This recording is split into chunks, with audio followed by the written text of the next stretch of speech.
Welcome to the Full Audio Books Short Stories channel.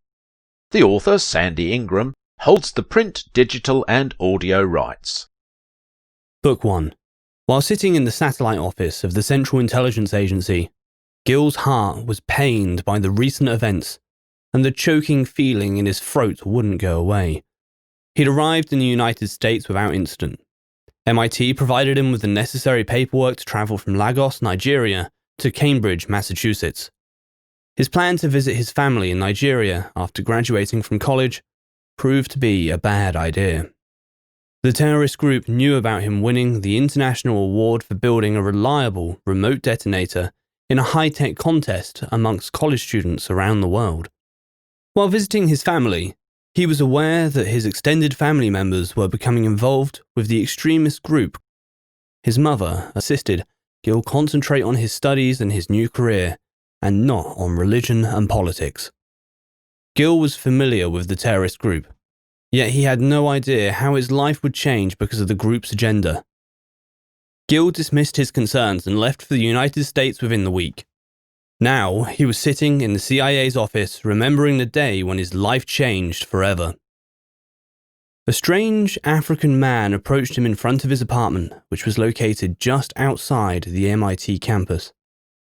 The stranger started the conversation with light pleasantries. "Good afternoon, Master Osei. It's such a pleasant day here in America," he said in a calm voice. "Good afternoon.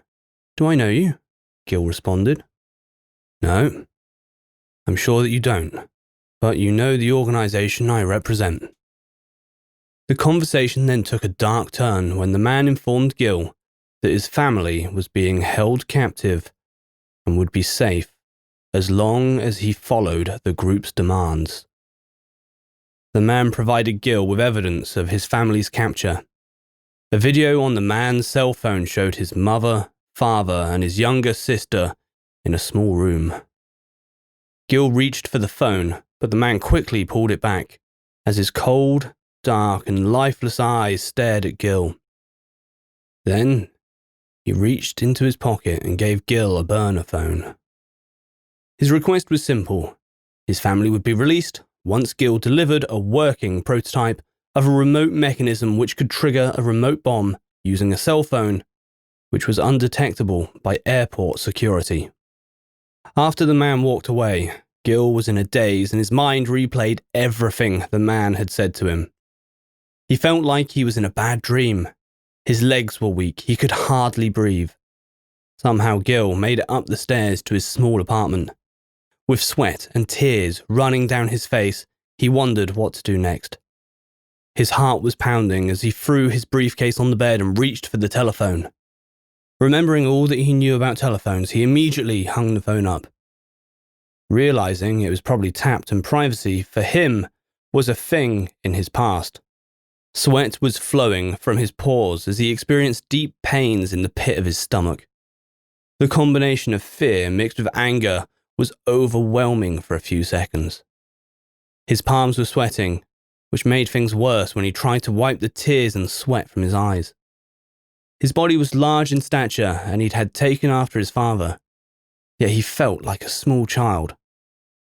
Gil allowed his raw emotions to dominate his feelings for several more minutes before he employed his intellect and decided to find a way out of a terrible situation. He was determined to be smarter than evil. He decided to take a walk. Perhaps he could think clearer if he was in a cool, brisk air on that October day. If his cell phone and landline telephone couldn't be trusted, then he would have to use another device to search for a solution to his problem. Heading out the door and using the stairs to reach the front door of the apartment building, Gil was in a daze. He was aware of the most recent events in Nigeria surrounding extremist Muslims. He understood that the organization was serious and dangerous. His heart ached from the memory of the cell phone video the Nigerian man had shown him. He wanted the events of the past 2 hours to be a dream, but he knew better. The good news was that the terrorists gave him 3 months to provide a working prototype. This would be enough time to give them what they wanted, or find his family. One thing was certain, He needed help. Gil found himself in the college library. Surely his research couldn't be traced there. As his large black fingers touched a keyboard, he was entangled in confusion. The American police couldn't help him. The authorities in Nigeria couldn't or wouldn't help him. Gil felt helpless. An internal mountain of anger formed within his belly. The rage he felt inside frightened him. His parents and younger sister were all placed in a small room, probably with very little food for 3 months, or until he delivered what the group wanted. Yeah, he was determined to stay on the positive side of life if possible. He was determined not to lose himself. As he surfed the internet with no particular subject in mind, he thought about how to build the device that the terrorists wanted. He pondered what exactly would be needed to make the device work. Then the image of hundreds of innocent people dying came to his thoughts and it tore through his mind. Gil felt as if he was dying little by little within himself. He would never be the same man again.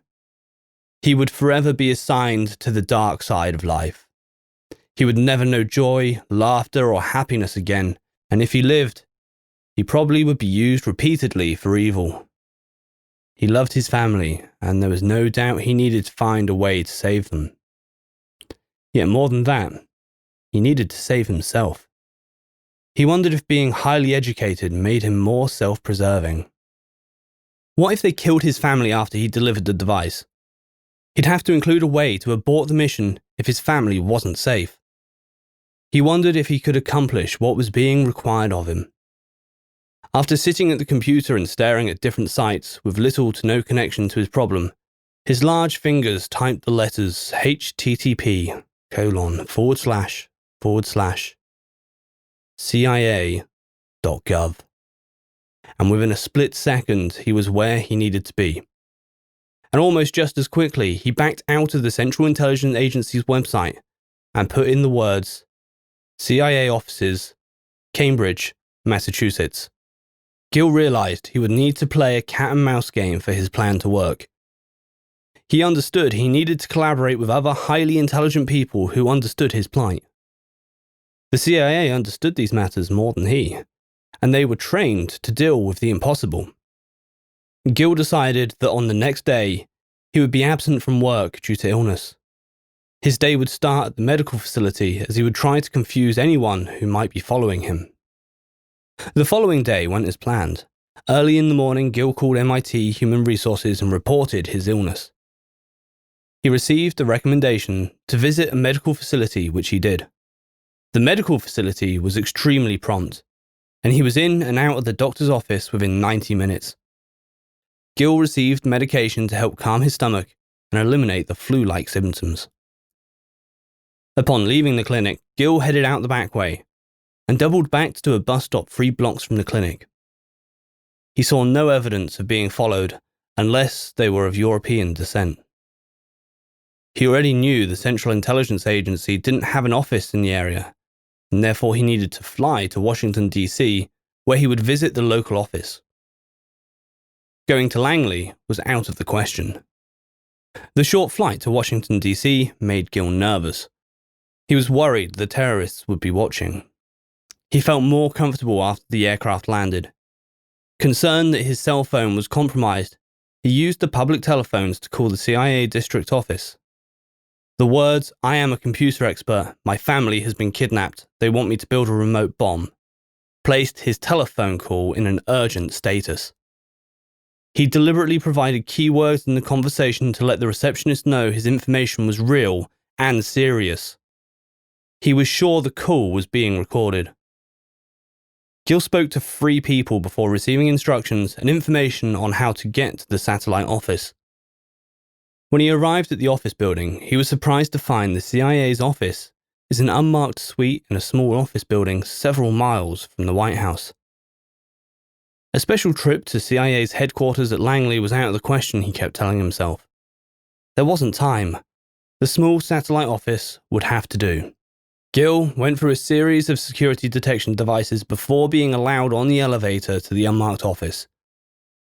When the receptionist asked him to state his business, Gil was direct and serious, and tried to make sure his accent didn't confuse the message.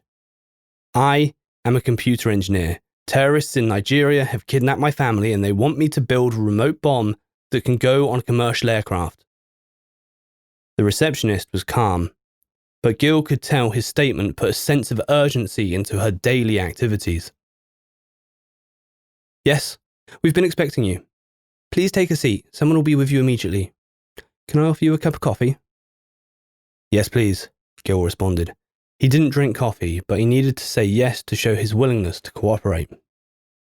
A second woman delivered a cup of coffee with cream and sugar to him in the reception area as he waited. She was an African-American woman with a short afro and large hoop earrings. Somehow, Gil knew the earrings were gold. She reminded him of his sister in Nigeria. Her smile was warm, and she made Gil remember he was without a love interest in his life. He wondered if his thoughts were a good sign. How could he be thinking about a woman in a sexual way during a crisis? Gil took the thoughts of finding a mate as a sign that his life would be normal again. Finding a suitable wife would be on his personal agenda. Gil put the sugar and cream into his coffee, as if he were a regular coffee drinker. The African-American woman was now sitting in the receptionist seat. She smiled and continued with her work, but Gil could tell she was watching his every move. He wondered if she had a weapon concealed in her desk and would shoot him if he made any sudden moves. Gil decided he didn't want to find out. He sipped the hot coffee and slowly enjoyed the taste. Suddenly, a medium-height white male came through the office door. Mr. Osei, my name is Mr. J. I understand you have a unique situation. The man looked nothing like the CIA agents in the movies. Gil was surprised by the commonality of the man to everyday people. Gil didn't understand his thought process, but his confidence in the CIA was reduced. Where was the James Bond type of agent? Yes, sir, Gil replied. Follow me, the man demanded. Gil stood up to follow the man and kept his cup of coffee with him. It was clear why he'd gone through metal detectors before being allowed up to the offices. The CIA was already reasonably sure he didn't have a weapon hidden under his garments. Gil was led into a small office. The door shut behind them, and Mr. J asked Gil to explain the situation from the beginning. Gil became frightened. What if this so-called CIA would not allow him to do anything? What if they allowed his family to be killed? For a second, Gil felt stupid because he trusted a Western agency knowing so little about them. Don't worry, Mr. Osei. We'll do everything in our power to help you and your family. It was almost like the agent was reading Gil's mind. Mr. J took notes as Gil explained the situation, starting with college in New Zealand. Mr. J then left the room. Gil didn't see any cameras in the room, but he knew he was being watched. He sat quietly and continued to sip on the cold cup of coffee. Mr. J re-entered the room after about 15 minutes. Mr. Osei, or may I call you Gil? Yeah, Gil is fine. We have an analyst working on your situation now. They will let us know within a couple of hours what our next steps will be. Can I offer you another cup of coffee? And a choice of magazines, business, sports, pretty girls? Gil laughed and replied, Business will be fine. Gil deliberately didn't respond to the answer about coffee, and nothing was further said. After about 3 minutes, the African-American woman came into the small office with a stack of the latest business magazines. She also brought another hot cup of coffee with cream and sugar. Unwilling to engage in conversation, she slipped out of the office as quickly as she came in. Gil looked at the magazines, but couldn't concentrate on the content. He was worried about his family. He was even more concerned that he was trusting a Western government agency to protect himself and his family. Gil waited for almost 2 hours before Mr. J returned. When Mr. J returned, another man returned with him. The second man looked like James Bond and introduced himself only as the analyst. He took control of the conversation and explained the plan to get Gil's family back. The men talked about Gil's ability to complete the task required of him. They discussed an override mechanism that would be fail-proof. Gil could tell the agency was more interested in who the mastermind behind the plan was. It wasn't like his family didn't matter, but Gil could tell his family wasn't the priority. Discovering who was behind this act of war was the priority. Gil received his second surprise of the day about himself, when he realized he understood the agency's position. If these types of men can blow up a transportation system at will, the world would be in trouble, not just he and his family. From the time Gil entered the front door of the small office until 3 hours and 40 minutes later, the agency checked on his background, his apartment at MIT, his family in Nigeria, and MIT Human Resources. He purchased an airline ticket for him to return to Boston, and swept his apartment for bugs while placing their own surveillance devices in and around the property. After Gil received special and detailed instructions from the CIA, they rushed him back to Washington, D.C. airport where he boarded a flight back to Boston. There was one thought Gil couldn't shake. Yet he dared not to ask.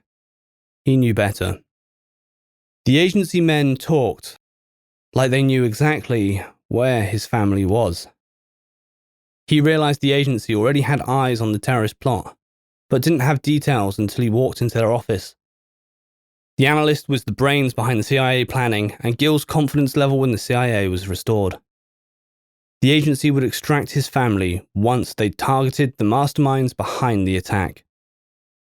Several days after his secret visit with the CIA, sweat was still rolling down Gil's face as he completed the schematic plans required by the agency. The agency arranged for him to have time off from MIT to complete the groundwork for the mission. He wasn't sure what lie they gave to his employer, but it worked. He still received his regular paycheck while working on the CIA project from home. After all, the device was like the device he designed in college. A mechanism would be included to trigger a bomb halfway around the world, but then would dismantle itself after 10 seconds. The idea was to make the terrorists believe the bomb would go off. Gil was instructed by the CIA to use the burner phone number to set up a meet with the cold, dark man who first approached him. Gil was frightened to contact the man but had no choice. The man was without a conscience and honestly reminded Gil of his own father, which was even more frightening. Gil used the burner phone number to set up a meeting with the cold, dark man who first approached him.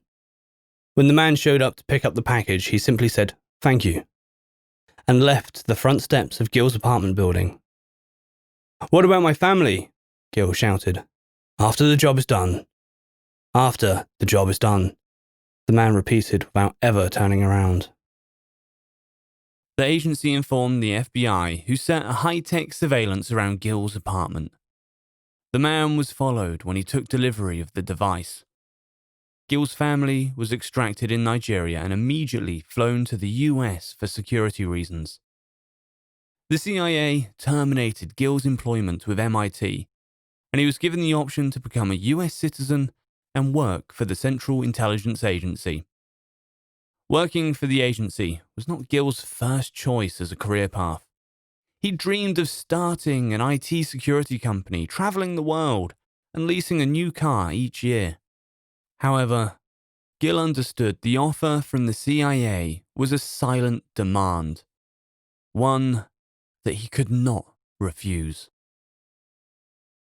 I cannot confirm if this story is based on true events or not.